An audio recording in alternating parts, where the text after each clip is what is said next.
I'm excited because today we are picking up where we left off from episode 93 when we talked about the critical distinction between growth and maturity in organizations. How, while many organizations aim to scale, in our experience and probably in our listeners' experience as well, not enough of them pause to assess whether or not they have the foundation in place, the maturity, as we were kind of calling it, the growing up first, so that when they do try to grow and scale the business, the foundation holds.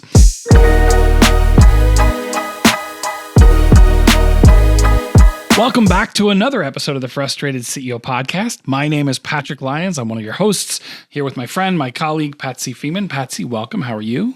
I'm well today. Thank you. In this episode, we want to talk about the counterintuitive pause, why slowing down accelerates growth. Patsy, this is something that you teased a little bit in the last episode. So I'm kind of curious let's just dive right into it.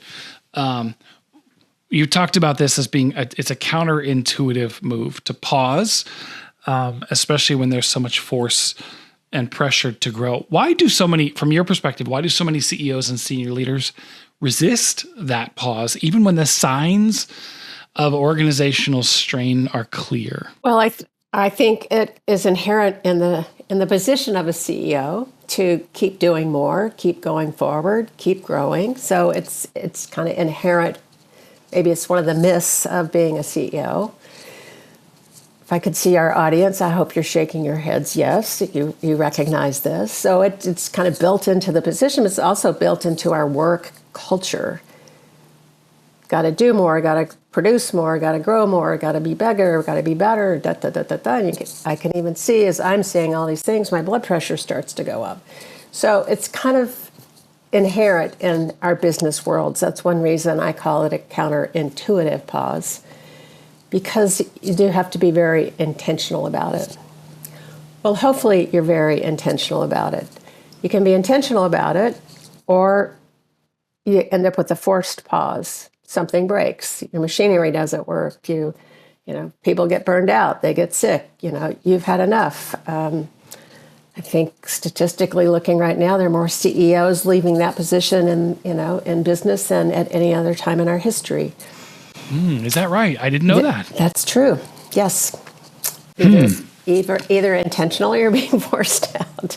Being forced out. Yeah. When you talk about the forced pause, and as we were preparing for today, that was kind of like an aha moment, because again, we've been talking about trying to be intentional, CEOs, leaders being intentional about the pause, but then there was this aha moment. Sometimes, as you just said, sometimes that pause is thrust upon you. And I think about how often as a business is forging ahead without, as a leader, a business is forging ahead with growth, forging ahead with scaling and growing, trying to take advantage of the opportunities that are there without having the foundation right, without having the right things in place. One of those things being leadership. How often that forced pause can come in the form of projects that are just way off track, right? That implode because for a variety of reasons, often pointing back to either lack of leadership or not having the right people, the right team in place.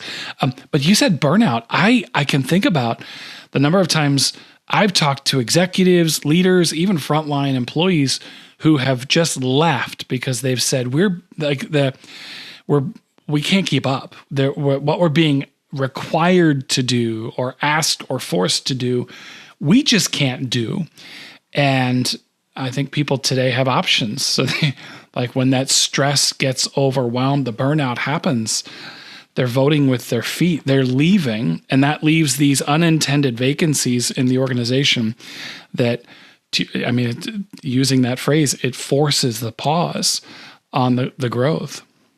And we'll be diving into that particular topic a little bit more in episode 3. And it is a part of that, as we're calling the litmus test, that perhaps it is a time to slow down. Yeah. mean, you have a Yeah. client. You have a client who years ago wanted to promote their next in line, only to find out that and they were all ready to leave the business, only to find out that that person wasn't ready. So that's a forced pause right there. Yeah, that's a good example. So a family-run business, currently run by the second generation, and the plan all along had been, I think still is, to transition the business to the third generation, and for just a variety of reasons. When that transition was beginning to happen, really it's readiness, as you said, and readiness wasn't there, and really readiness all around. I'd say the second generation leaders themselves weren't quite ready to let go. The third generation leader wasn't quite ready to take the baton and run with it. The business itself wasn't ready for a transition. And so really readiness all up and down the food chain in the business. And it did cause quite a bit of chaos, a forced pause, quite a bit of chaos. That, to be honest, now just a few years later, or I should say a few years later, going back and ensuring all of that, fixing that, maturing. Let's go back to growing up the business. That's really what the focus has been the last few years, is growing up the business. Getting the right people in the right seats, getting some systems and processes and structures in place, developing the next generation, the third generation leader, but also bringing in some additional leadership to support the handoff. So just a lot of maturing, so that now what's funny is, as I think about pausing to then, it's the whole point of this episode is, right, it may feel counterintuitive, but they're already now growing past where they probably would have had they just forced that transition and that growth. They're now poised to blow the ceiling off. They're looking at tripling in revenue in the next 10 years, which would never have happened had that transition happened as it was first intended a few years ago. Great example. And probably another phrase for this is to go slower, to go faster. It is. So I hear that frequently, and from CEOs and business people as well. And to this example's credit, they, instead of just forcing more and more and more and more, they paused. They were given the opportunity to pause. They didn't do it intentionally, but things weren't broken. They just realized that it was time to assess what's their current reality. So, we work with clients all the time. What is your current reality? How do you begin to determine where is my organization at this point in time, especially in light of I want to scale and grow sometime in the future? I want to pick your brain, because I know you've been working with a leader for several years, who the company that this leader works at developed a strategic relationship with a global leader, a company that everybody knows the name of. And that forced a lot of accelerated growth. And in some ways that's very good, and in some ways that's been challenging. So can you talk about that experience and what that leader may have struggled with, may still struggle with, and how you've advised, how you've worked through that together? There have been a lot of opportunities for growth, shall we say, that have created some struggle, have created some burnout. In this case, this leader has a deep commitment to their people and making sure that their people have what they need in order to do their jobs. So they have set a clear course of action. They've helped assess where they currently are, what systems, it's a lot of what you were just talking about, what systems do they have in place. They've also realized that to be a leader as the organization has grown, they needed to grow up themselves. So they have spent a lot of time looking at their own mindset around what does it mean to lead an organization that's getting bigger and bigger or needs a higher level of expertise and development.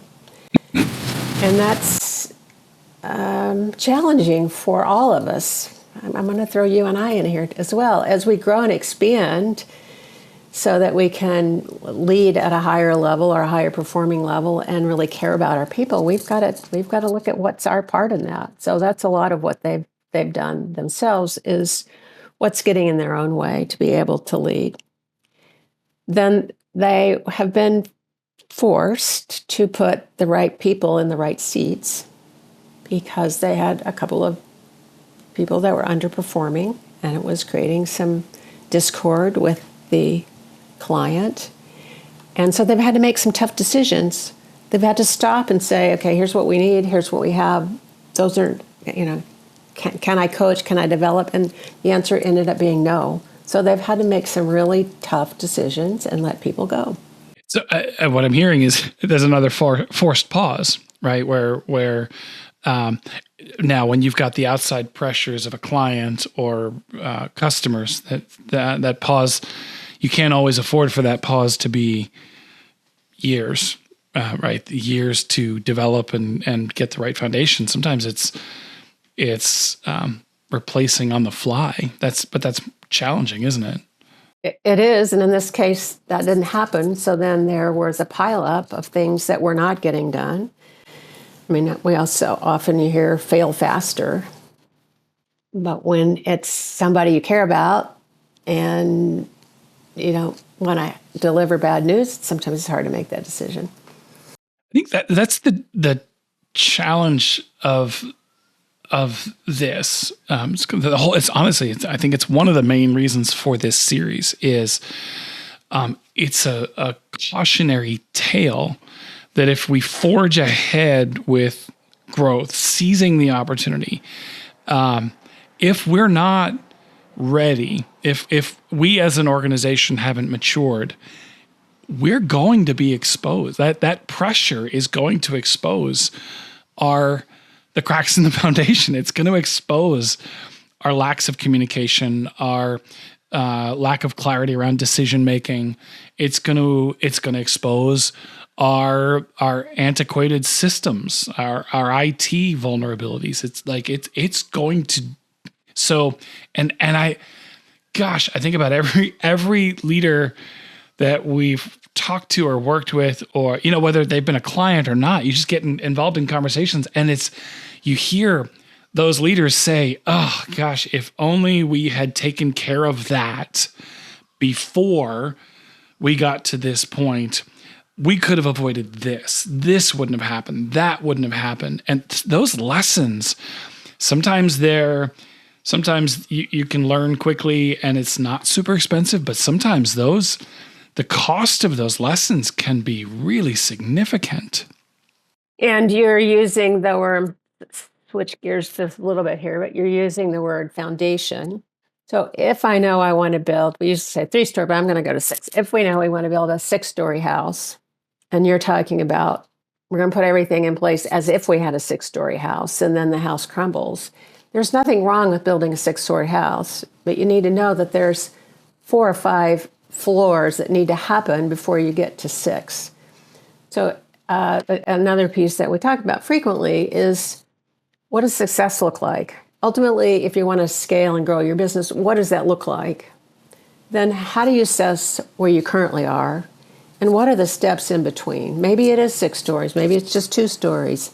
Maybe you got a solid foundation. But if you're not aware of that, you're building something in a structure that's not clear.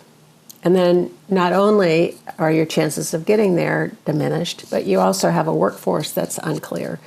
So you may have people out there thinking they're, working on the 6th floor when somebody else is working on the foundation. Some of this, sorry, go ahead. No, so it's just important to know it's not A to B. It's a roadmap. What it's reminding me of is, and most of us have heard this saying, "What got you here won't get you there." And I think about there's an organization. I've noticed from conversations with the senior leader. It's almost a lead into what are some of the signs, right? What are some of the signs, the common red flags that indicate that an organization isn't ready to grow? Like knowing that you really need to pause. And I'm thinking of a story.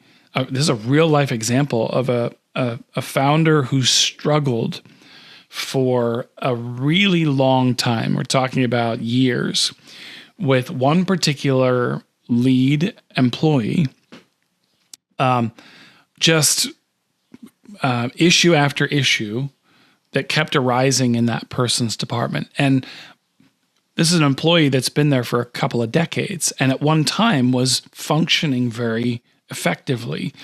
And they tried a number of different things: coaching, additional support, reclarifying roles and expectations, even going on a PR campaign across the whole organization to get the rest of the organization to engage with this person and their department differently because things had gotten so rocky. And where they ultimately landed, what the leader ultimately realized is, yes, this person going way back was very effective in this role. And they have grown so much since then that the role is no longer tenable for anybody, that anyone, if you put anyone in that position, it has grown and morphed with the added pressures of more clients and different demands and different opportunities that they're going after, and that the role itself has more really what's needed in that role. What's needed in that role is something very different. Again, what got you here won't get you there. The thing is, they needed to know that probably about 7-8 years ago. And meanwhile, they've left this person in this role struggling, trying to figure it out. How they've ultimately addressed it, how they solved the problem, was by completely reshaping that role into 3 roles and 3 full-time jobs. But there's a good example of maturing, growing the business, right? That when you're moving from startup into maturity, it's no longer everybody does everything. It's no longer, right? As you scale and grow, you may need to reassess some of the roles. What I think maybe to sum it up, what might look like a performance issue might actually be a role that has grown or morphed into something that really no one can be successful in today. And it might need to be some, I don't know, redesign of the role or the department or the structure. And that could apply to any position in the organization. It could apply to, so maybe the litmus test in that is if you're struggling or something's not working, and no matter what you do over time, it's not getting any better, stop sooner to assess the situation. Right. And that, to any of our listeners, that could be you as a CEO. I met with somebody recently that said, I know how to bring in $3 to $4 million in revenue, but they've just changed we've just added $2 million to that. I don't know how to bring in 6. I thought that was a very astute, that's a very self-aware comment by somebody. It says, I can get us to here, but I don't know how to get us to here. I need help. Right. And I bet as a leader is saying that, I can get us to 3 million, but not to 6 million, or 2 million, but not to 5 million, whatever it is. I would imagine a certain part of that statement is rooted in a belief that our existing structure won't support that, right? Like, I don't know how to get we talked in the last episode, I don't know how to get this particular car that tops out at 100 miles an hour to go to 200 miles an hour. Like we need some real infrastructure changes. Some, might need a completely different engine, or a body, or new tires, whatever it might be. And so I would imagine at least some of that has to factor into, lead a leader to say, well, we can't go from 3 million to 6 million in the current environment with the current constraints. We can't. And then I'm going to need X, Y, and Z to be able to, when we can go, I'm going to need, so it's a yes and. So it's like the car's ready to go 200, but I don't know how to drive the car. How do you know, let me ask this for our leaders listening, how would you help someone distinguish between like just normal growing pains and true structural immaturity? Well, you've mentioned a number of things, or we've talked about a number of things already. It's when there's a situation that just perpetuates itself. So no matter how many times we have set quality control, this is a new one I'm offering, but no matter times that we've set quality control standards, we don't meet those.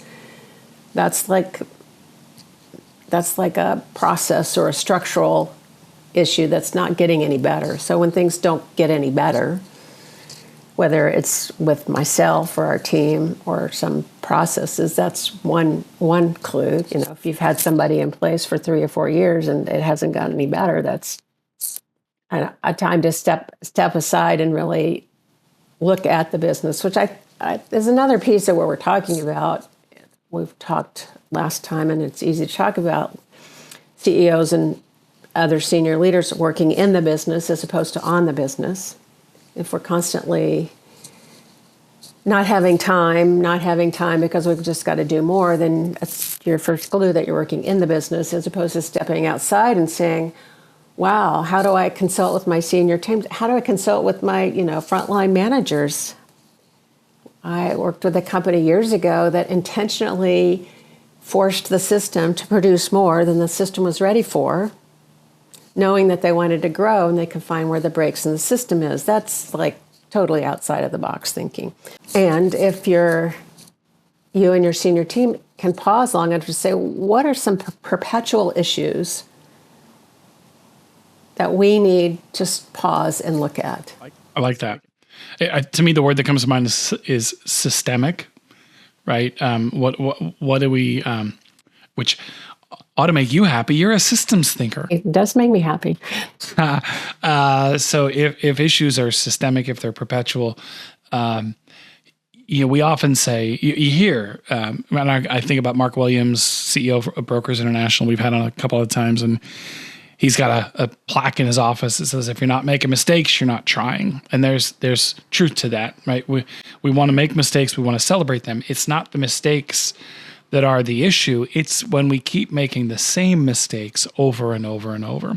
That's where it's often a sign that there is some fixing to do, some weakness in the system that needs to be addressed before we continue to forge ahead and try to scale and grow. Because again, that if we keep making that mistake over and over and over at 5 million, how bad do you think it's going to be at 10 million or at 15 million or 20 million? Yeah, the stakes get higher, the burnout gets greater.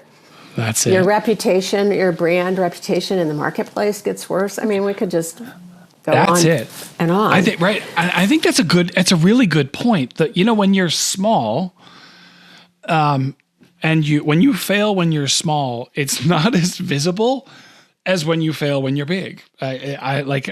So if you're scaling and growing and you're taking on more clients, or you're becoming a larger player in your space, there are more eyes on what you're doing, and that's where some of the pressure you alluded to, the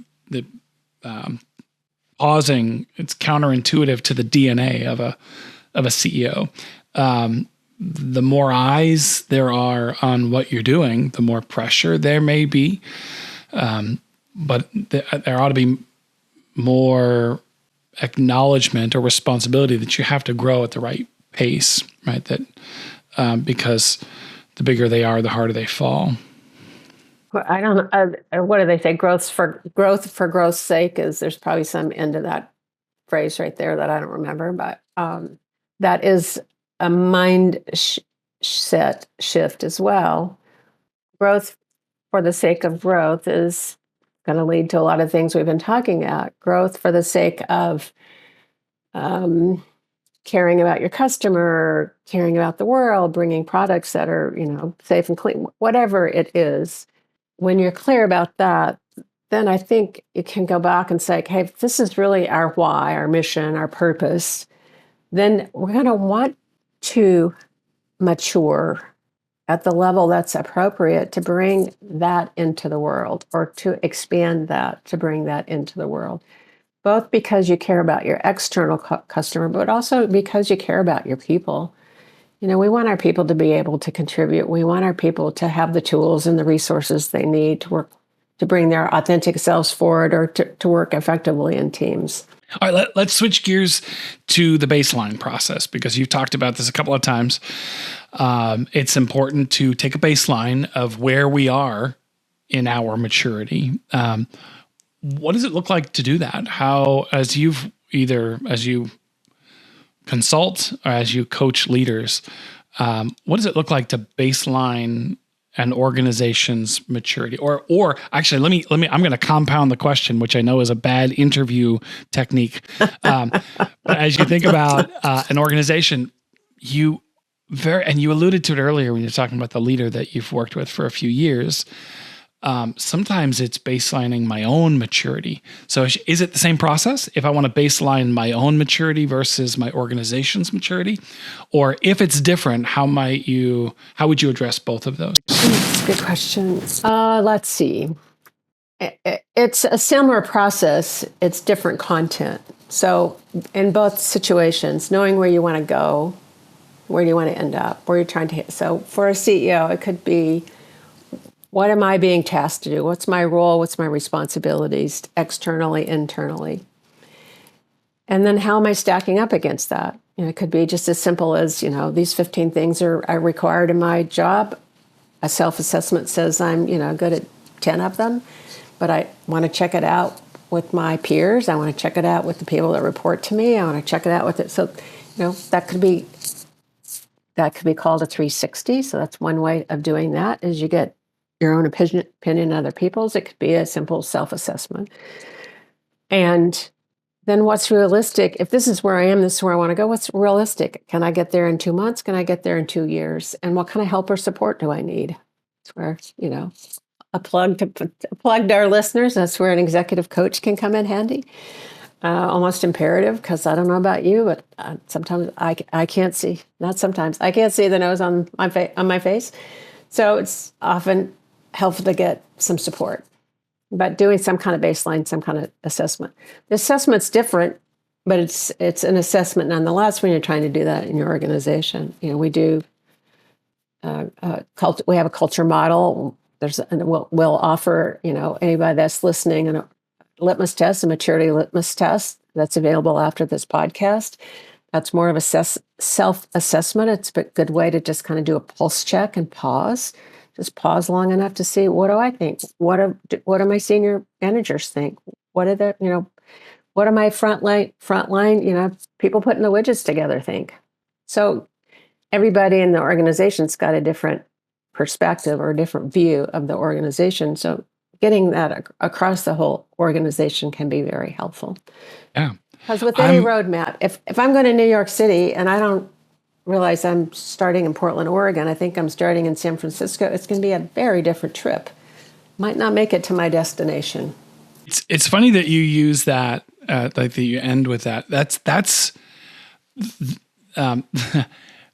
everyone. I would, I'd almost say, the minute you say everyone uses GPS, the minute you say that, we're going to get a listener, someone will post on our account, I don't use GPS because I just know. Okay, well, the overwhelming majority of us use our GPS multiple times a day, right? Even when we know when we know the route well, a lot of people still use it because why? Because it can alert you to traffic, or there are some GPS systems out there that will alert you to, road work or a police, a speed trap kind of thing. But the concept of the GPS is a great analogy for really what we're talking about, which is when you want to go somewhere, getting in your car and literally physically going on a trip. When you use your GPS, it only wants to know two things. It wants to know where are you and where do you want to go. And because you've most likely enabled your location services, it automatically knows where you are, right? So you've given it that piece of information. Even if you haven't plugged it in, you've told it you can know that. And then you have to physically put in the where do I want to go. And once you do that, it can map out 5 different ways to get from here to there, right? You can get the fastest route. You can do the scenic route. You can avoid tolls. You can avoid highways. There's all different routes, and it can route you around traffic. And to the point you made earlier, it can also sometimes tell you now's not a good time for you to embark on this journey, because just looking at the traffic, just looking at the weather, perhaps now's not the best time. You might want to hold off.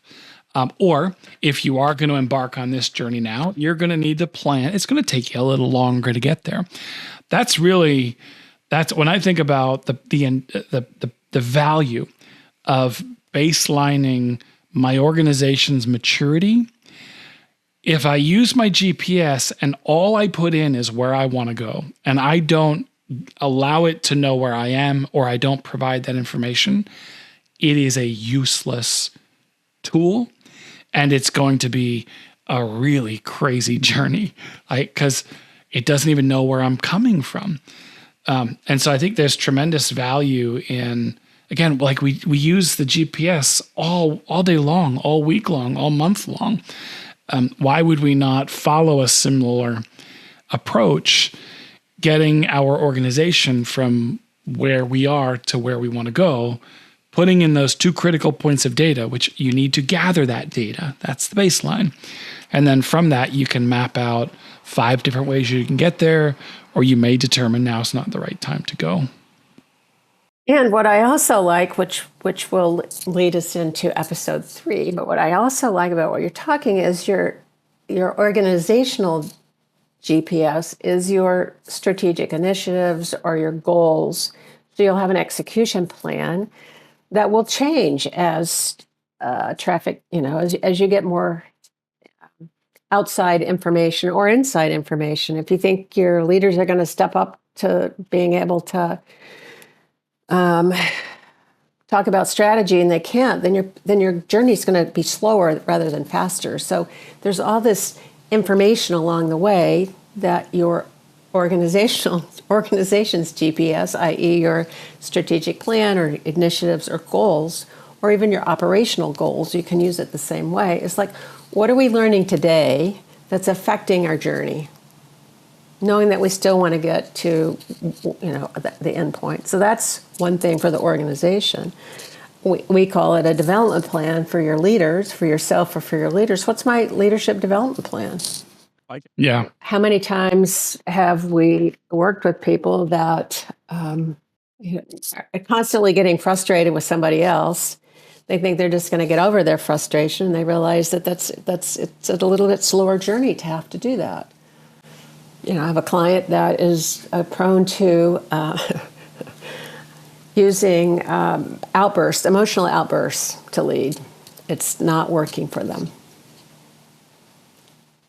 Now, you've teased this already, and we've done this before with other episodes, but so let's go ahead and talk about it, and then we'll give this again at the end. If you are listening and you want to be able to do your own self-assessment, to gauge a sense of whether or not your organization is ready for the growth that we're talking about, the growth that you want, the growth that, as if you're a senior leader, that others are probably expecting from you, then you can download our free organizational maturity litmus test. It's basically just a checklist, a self-assessment to help you baseline where you are. You can find that on our website at thelionsgroupconsulting.com/maturity litmus. So again, it's thelionsgroupconsulting.com/maturity litmus. That's one word or two words spelled together, maturity litmus, LITMUS. Go ahead and download that. And again, work through it. It's just it's data, it's information. Otherwise, as we've talked about, you're kind of flying blind on the journey. Well, yes. And I also like to think it is data. It's also learning. It's like, oh, I thought there were only, I use this often, I thought there were only 2 colors in the rainbow. Oh, look, there's actually 7, or there's 8, or there's 10. So I never even considered X, Y, and Z. That's part of organizational maturity. So it's a yes and. It's like, oh, here's some more components of what a growing up your business looks like. And with these components, here's how I think we're doing. Here's how, my senior VPs think we're doing. Share it, get input. Yeah, agreed. I want to ask you about mindset. You've mentioned this a couple times. It's a mindset shift. And if someone has listened to, well, let's just assume people have listened to every single episode of our podcast with us, because if not, why not? So you've heard us talk a lot about beliefs on this show before. We are huge proponents for understanding the beliefs that drive behavior, the beliefs that drive action. And in the absence of changing or shifting my beliefs, shifting my mindset, in the absence of that, I can white knuckle a new behavior for a period of time, maybe a day, maybe a week, maybe a month. But then eventually something will happen that will reinforce the old belief that I have, the old mindset that I have. And that'll make me throw off I'll cast off the new behavior that I've been white knuckling. And I'll say, see, that's why we shouldn't do that. That's why we shouldn't pause. That's why we can't afford to do that. So rather than, so let me be clear. We're not asking a leader or a listener to white knuckle an organizational pause. It really has to be a mindset shift so that you're not white knuckling a new behavior, you're embracing it. You're embracing the concept of a pause. Okay, so hopefully that gave you plenty of time to think, Patsy. When you think about the mindset shift, what mindset shift is necessary for an executive to embrace this kind of pause? Well, it goes back to, again, we're kind of paralleling. We got 2 parallel tracks. Where are we as an organization, and where am I as the leader leading the organization? So if this is the kind of organization I know I want to have, what kind of leader is needed in order to lead this organization to that kind of success? So as a leader, as actually anybody in an organization, knowing what kind of leader you're striving to be, accepting the fact that you're not quite there yet, and being able to hold both of those places not only then says what new skills and behaviors do I need to learn to step into, expansion is my new current favorite word, expand into this next level of leadership, and what I need to let go of, and have some compassion that I'm not there yet. So sometimes sometimes I don't do it right. Sometimes I get to learn. So that's where we talked about a few minutes ago, asking for help, whether it's people around you in your company or outside help, is really important, because it's the CEO is on a journey as well as the organization. That answer your question? It does. It does. I'm thinking about. Well, I want to add one more thing. And you talked about beliefs. So pausing is really important too. If I am white knuckling it, and all of a sudden I'm outburst, and then I white knuckle it again, and then I outburst, and then that's a pattern that starts to show up. Those patterns happens around our beliefs. One common myth for leaders, but especially leaders, senior leaders in an organization, is I have to have it all figured out already. Another is I can't be vulnerable. Another is, I have to be perfect. And we could go on, and that's a whole episode in itself. There are myths around senior leadership at any level. So when we start to notice those patterns, then we can stop and ask ourselves, what's the belief underneath that? Oh, I think I'm supposed to have all the answers. Well, it's actually a big relief to realize we don't have to have all the answers. It's a big relief when we can say, I need help, and the people on our team says, I've been waiting for you to ask for help. Yes. Yep. Because that's another myth. It's not okay to be vulnerable. Yeah. And you know what else? It's funny. Just this morning, I was having a conversation with a leader. We were talking about if you always have the answers, you can unintentionally create an organization that can't think for itself. Because they just look to you to solve everything. It's you as the leader are the great and powerful Wizard of Oz, where everyone comes to you to solve the most basic things. And this leader this morning was venting about that. They were frustrated by it. I want to get back to, though, as you were talking about the mindset shift. What came to mind for me was the first time we had Mark Reifenrath on our podcast. He's the CEO of Spinutech. We've had him on a couple of times. Highly recommend you go back and listen to both of his episodes. He's a great leader, great guy, and they were actually some of our most popular episodes. I think about the first time we had him on, he had just acquired another company. And do you remember he specifically said, I put the brakes on our sales process. I put the brakes on bringing in any new business because we needed to integrate these. We have to integrate these two cultures. We've got some readiness that we have to address before we can even go out and, could you imagine taking on new work when you have two different ways of doing things or two different ways of viewing the organization or viewing the work, viewing the approach to the customer, or two different processes and systems. Now that's an obvious one for a leader to know, okay, we've got some work to do to merge these two into one. Sometimes it's not as obvious, but I think what you're trying to say, Patsy, and you correct me if I'm wrong, is that the pause that we're talking about, it's not just an operational pause. It's like a cultural and psychological pause. There needs to be, it's the mindset shift. And some of this for you, the leader, it's how are you communicating what success is? If success in your business is speed and action, then a pause will be perceived as failure. You might even be listening to this and thinking, that's the opposite of how we measure success.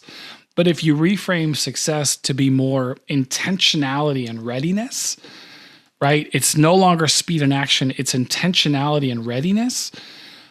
If that's the measure of success, then a pause can become, again, very cultural. It's like we as an organization, we do have goals. We are working towards things. We are checking boxes and crossing things off lists, but it's not speed and action. It's intentionality and readiness and maturity and making that the goal. And I just can't see, I've yet to see how that hasn't come back to benefit an organization for getting their shit in order.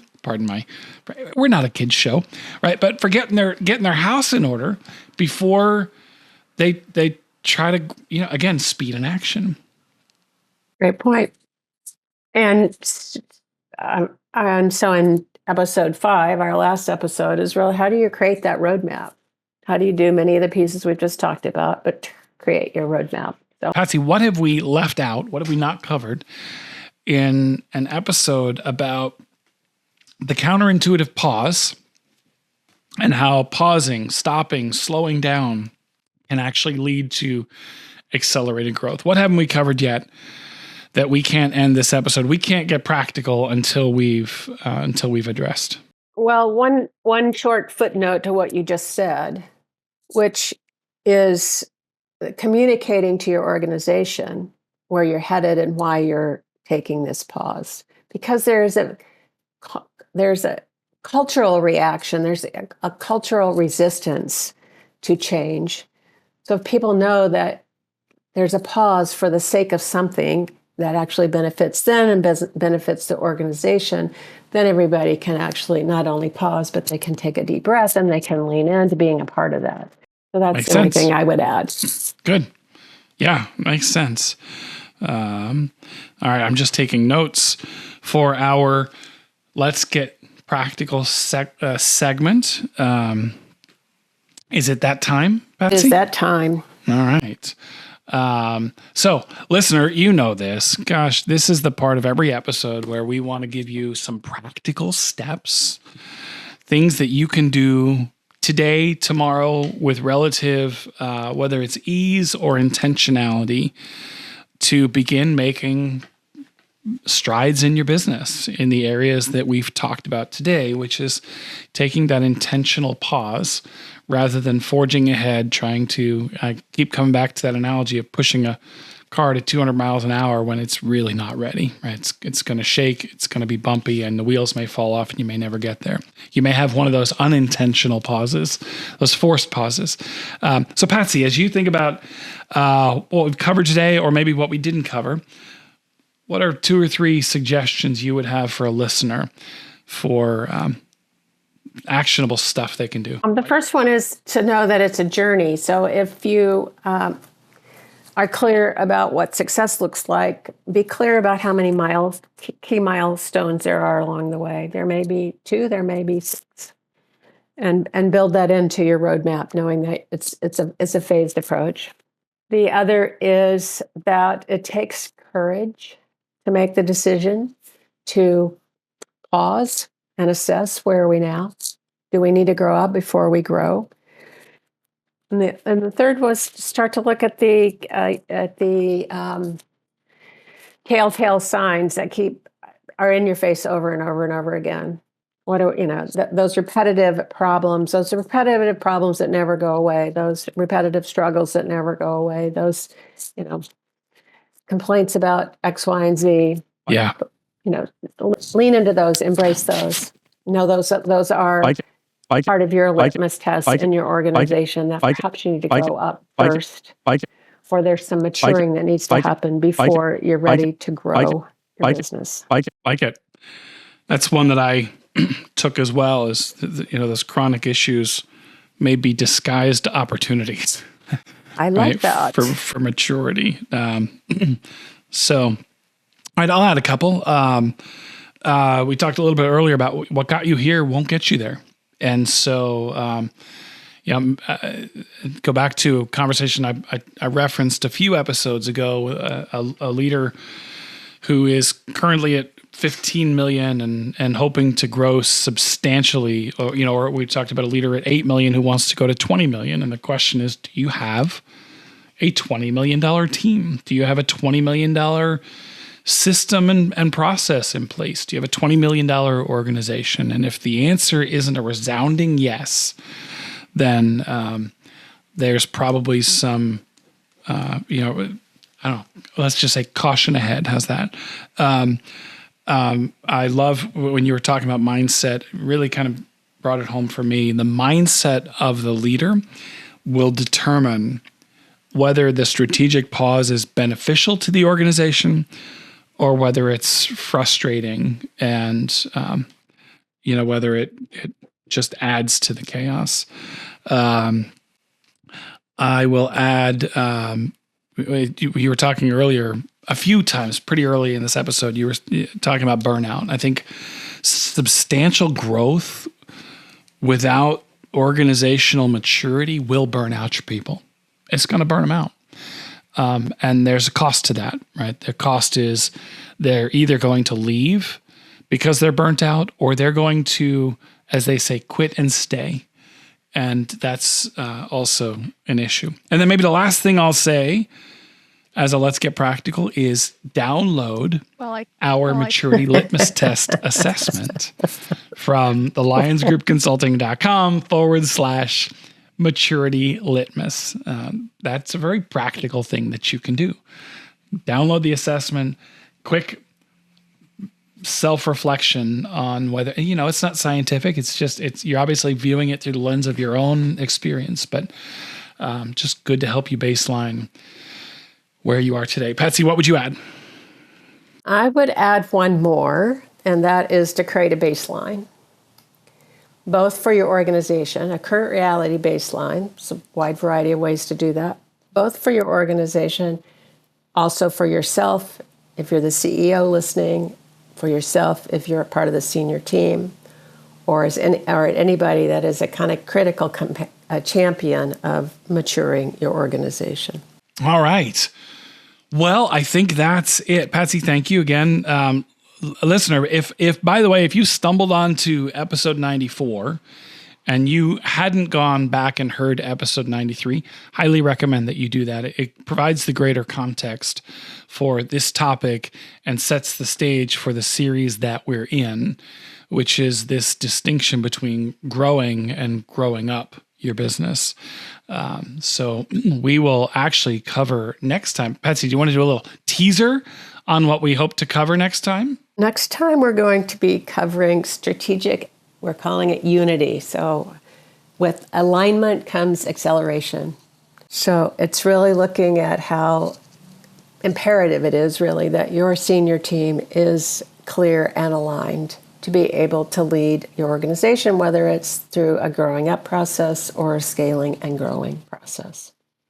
I'm already excited. I'm like chomping at the bit for that one because we have really embraced the concept of alignment. And that's, I would almost say almost the overwhelming majority of the work that we do anymore is strategic alignment. It's that executive team pulling in one direction because it's so critical, because you can't scale and grow without it. So I can't wait to hear what you've got to say, Patsy. I'll be there. I'll look forward to it. Excellent. Leader, thank you for sticking with us to another episode, to the end of another episode of the Frustrated CEO podcast. Please engage with us. Connect with us on LinkedIn. Connect with us on YouTube. You can do searches for the Frustrated CEO podcast. Follow us on TikTok. Follow us on Instagram. And engage. Don't just follow, but engage. We're looking for thoughts, ideas, what's working, what's not working. What would you like to see in a future episode or a future series?